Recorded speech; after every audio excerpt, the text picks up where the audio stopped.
Hi, how's it going, good learners? I hope you are always healthy and happy. Welcome to EnglishForAll.id. Kali ini nih, good learners, kita akan belajar IELTS preparation, khususnya bagian writing dan membahas contrasting and comparing. Ayo kita mulai, good learners. Okay, before we get any further, I will tell you the test overview of writing test. Jadi nih, good learners, writing test on IELTS itu berlangsung selama 1 jam atau 60 menit. Dan terdapat 2 bagian di dalamnya. Bagian-bagiannya adalah sebagai berikut, good learners. Yang pertama nih, good learners bisa lihat ya, writing task 1 atau bagian pertama writing itu adalah good learners kalian harus menjelaskan grafik seperti contoh di sini. Ini adalah contoh soal yang sebetulnya good learners dalam tes IELTS. Jadi for example, ini ada chart about the different modes of transportation used to travel, katanya sejak 1950, 70 dan 90. Jadi dibandingkan gitu loh, good learners. Dan di sini good learners kalian harus menyajikan nih dalam 150 kata. Nggak lebih dari 150 kata ya. Lebih nggak apa-apa sih, tapi jangan sampai 300 kata. Seperti itu, good learners. Rajin banget ya, good learners. Lalu task 2 on writing itu adalah good learners harus membuat teks argumentatif yang menyajikan opini good learners tentang suatu topik nih. For example, ada topik katanya, as computers are being used more and more in education, there will soon be no role for teachers in the classroom. Nah, good learners harus menyajikan teks argumentatif ya, opini good learners agree atau disagree dan harus disupport oleh reasons and example. Dan good learners menulis teks tidak kurang dari 250 kata nih, good learners. Setidaknya 250 kata. Lebih nggak apa-apa, asal jangan kurang. Kalau kurang soalnya dikurangi nih poin good learners. Seperti itu. So, good learners, video ini kita akan fokus lebih ke writing task 1, seperti itu, good learners. Nah, nanti we are going to learn more writing task 2 in another video. Nah, sekarang kita akan fokus terlebih dahulu di writing task 1. Okay, good learners, agree? Good. Okay. Nah, as I mentioned before, that task 1 on writing task ini good learners harus menyajikan informasi, menyajikan data dalam bentuk teks, tidak kurang dari 150 kata ya, setidaknya 150 kata, lebih tidak apa-apa, asal jangan sampai lebih 2 halaman aja, good learners. Wow, rajin banget. Nah, jadi good learners, task 1 on writing test ini good learners harus menjelaskan informasi pada grafik, tabel atau diagram ya, good learners. Ya, seperti ini good learners ilustrasinya. Nah, so task 2 writing, good learners.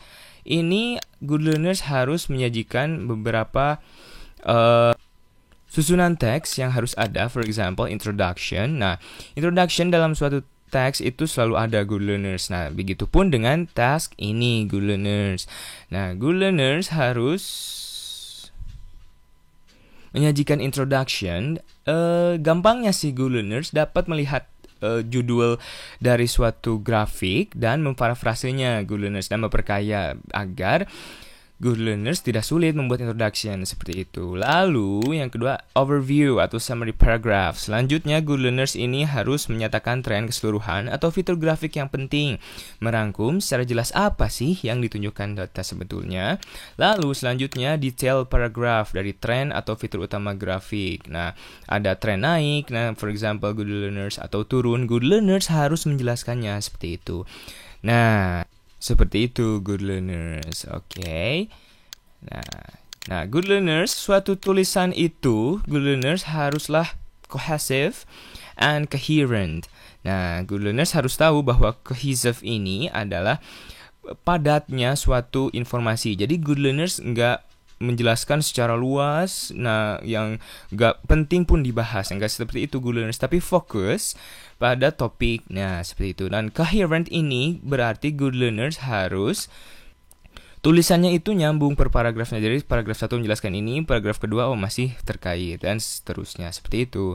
Nah, untuk membuat tulisan good learners kalian cohesive and coherent, good learners bisa menggunakan linking words. For example, seperti kata however, lalu in my opinion, and then on the other hand, dan banyak lagi good learners. Nah, linking word juga bisa disebut sebagai transition words good learners untuk membentuk cohesive dengan coherent tadi good learners. Lalu bisa juga linking word atau transition word itu sama aja good learners dengan conjunction. Jadi untuk menyambungkan satu kalimat dengan kalimat lainnya ya. Untuk membentuk tadi good learners tetap ya cohesive sama coherent seperti itu good learners. Itu kenapa nih good learners linking words atau transition word ini atau juga conjunction ini disebut sebagai cohesive device good learners. Yes, untuk membuat cohesive seperti itu. Nah, good learners menyajikan task one writing itu adalah kita tahu tadi menjelaskan tentang grafik, tabel atau diagram. Nah, jadi good learners ternyata nih bukan cuma menjelaskan aja good learners atau menggambarkan aja, tapi good learners juga harus membandingkan. Nah, perbandingan yang harus good learners buat adalah membandingkan antara tren satu dengan tren lainnya. For example, antara grafik 1 dengan grafik 2. For example, tadi ya, good learners, sebelumnya kita bahas.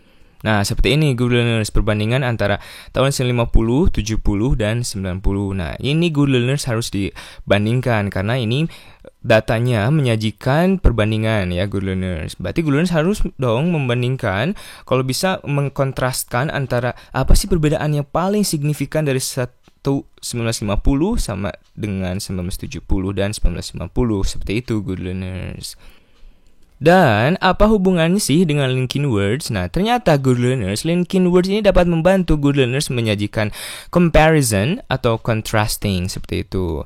Nah, for example nih, good learners ada beberapa contohnya. We are going to find out. Ya.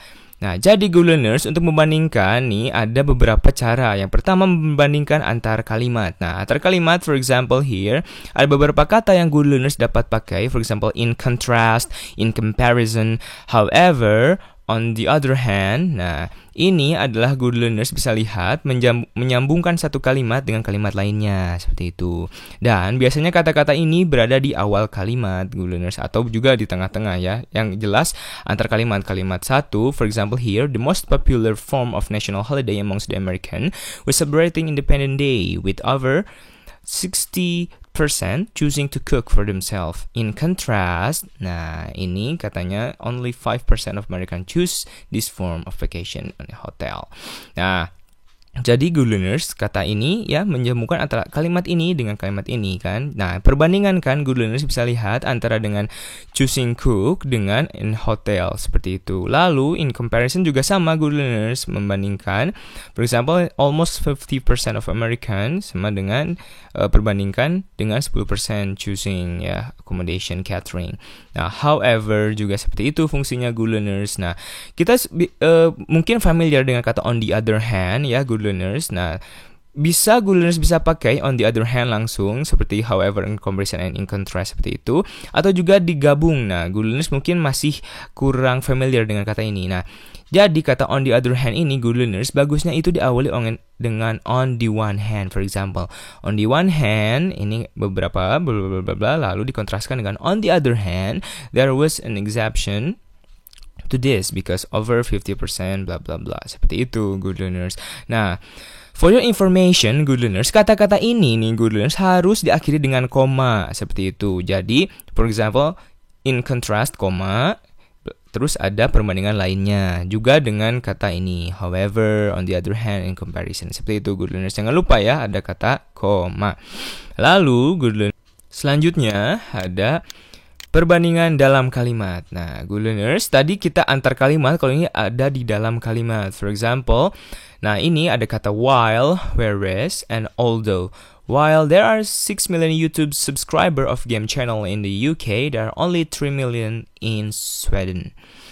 Ya, seperti itu good learners. Nah, berbeda dengan tadi good learners. Nah, good learners bisa lihat ya contoh-contoh lainnya. Berbeda dengan yang tadi, kalau tadi in contrast and comparison, however, itu harus diakhir dengan koma. Kalau ini enggak good learners. Jadi ini bisa langsung mengawali sebuah kalimat seperti itu. Ya, good learners bisa lihat. Oke, selanjutnya ada perbandingan more or less. Nah, seperti itu good learners. More or less ini, good learners mungkin familiar ya. Jadi membandingkan antara yang lebih dengan yang kurang. Biasanya nih good learners, more or less ini selalu diikuti kata than. For example, more than 50,000 people gather in the center of the gazebo, for example. Lalu ada less than, seperti itu good learners. Nah, ini ada juga fewer, less, contohnya ya. Nah, jika menghadapi kata benda uncountable, gunakanlah less. Jika countable, maka gunakan fewer, good learners, bagusnya. Nih, for fewer iPhones were bought in 2013 than 2016. Less gasoline was consumed in 2013 than 2016. Seperti itu, good learners. Lalu nih selanjutnya, good learners, ada perbandingan antara much, far, and slightly. Nah, di sini ada beberapa contohnya ya, good learners, bisa langsung lihat. Kita tahu arti kata far itu berarti perbedaannya sangat jauh, seperti itu good learners. Far fewer people, seperti itu. Lalu ada kata slightly, betul, berarti sedikit good learners. Nah, much juga banyak. Nah, much biasanya much higher, much bigger, seperti itu. Ingat ya, much kalau diikuti adjective diakhiri kata itu harus much, bukan more higher, tapi much higher. Kalau more itu diikuti dengan adjective yang enggak diakhiri kata For example, more handsome, more beautiful, seperti itu. Nah, lalu ada beberapa 25%, ini menggunakan nomor, seperti itu. Lalu selanjutnya nih, good learners, ada perbandingan antara most or least. Nah, most or least ini berarti menunjukkan yang paling banget nih, good learners. Most and least, gitu. The most popular form of entertainment in Indonesia was dangdut. The least, yang paling sedikit common form of transportation in Indonesia was taking a taxi. Banyak yang berpindah dari taksi nih ke Gojek. Nah, lalu nih good learners, ada perbandingan dengan kesetaraan. Apa sih maksudnya? Katanya dibandingin, kok setara? Nah, good learners maksudnya di sini adalah suatu informasi tersaji itu ada sebetulnya membandingkan tapi menunjukkan sama. For example, kata equal, similar to, lalu ada similar, same as. Nah, ini contohnya good learners. The percentage of females and males, nih sebetulnya dibandingkan kan antara females and males, tapi ternyata nih di datanya itu seimbang. Good learners bisa bilang were equal atau similar atau same as, seperti itu. Seperti itu good learners. Lalu selanjutnya ada perbandingan antara differ, different, and difference. Nah, ini good learners bisa menggunakan kata ini untuk membandingkan. For example, the amount of time spent at home differed by 40% according to the age. Nah, selanjutnya ada a difference. The difference ini biasanya adalah a noun. For example, there was a difference, ada perbandingan, lebih dari 40% populasi in the United States. Seperti itu ya, good learners. Nah, lalu selanjutnya nih, good learners, ada perbandingan dengan number. Nah, di sini beberapa contohnya. Ya, kita gak langsung ke number sebetulnya good learners, tapi good learners dengan form ini bisa jelas menunjukkan perbedaan jumlah, seperti itu. For example, ini bisa million. For example, 45 million fewer units of handmade accessories were sold in 2016. Lalu ada kata twice. Nah, tetap aja sih good learners dengan number, tapi ini good learners bisa bilang twice. Twice itu adalah 2 kali lipat, seperti itu. Lalu selain itu ada times. Times ini for example 7 times as many. Jadi ada 7 perbandingan 7 kali lebih banyak, seperti itu. Selalu ada half. Berarti setengahnya for example ada 50 juta orang menggunakan sleep untuk tidur. Nah, setengahnya nih good learners, half the number, berarti 25,000 good learners bisa gunakan. For example, tadi kalau membandingkan grafik itu bandingannya setengah, good learners bisa bilang half-nya aja. Seperti itu good learners. Oke, untuk mengerjakan text writing ya, task 1, good learners, here are some tips and tricks for you. First, good learners harus perhatikan instruksi soal nih, good learners. Apa sih yang harus di-summarize? Apa sih yang harus disajikan? Apakah perbandingan seperti tadi? Seperti itu. Lalu, good learners catat informasi detail. Jadi tadi ada beberapa informasi yang good learners dapat explore, tapi lihat detailnya seperti itu. Tadi ada tahun 1970, mana sih yang lebih dibandingkan yang grafik yang selanjutnya. selanjutnya seperti itu. Lalu kenali teks yang harus dibuat. Yes, good learners. Tadi ya, good learners, teks apapun harus ada introduction, lalu body, lalu diakhiri dengan it can be resolution atau conclusion seperti itu. Lalu jeli akan data yang akan dibandingkan. Yes, of course. Good learners harus lihat ya datanya, jangan sampai salah lihat seperti itu. Lalu perhatikan tren grafik, apakah tren grafiknya naik, apakah turun, apakah seimbang, seperti itu good learners ya. Okay, I think that's all. For more videos, you can check out our website englishforall.id atau you can subscribe our YouTube channel at englishforall.id video, atau good learners kalian dapat ikuti kami di Line ya, di Line ID-nya at ini ya, good learners dapat lihat sendiri. Okay, so good learners, I'm signing out. Stay awesome, good learners. Bye.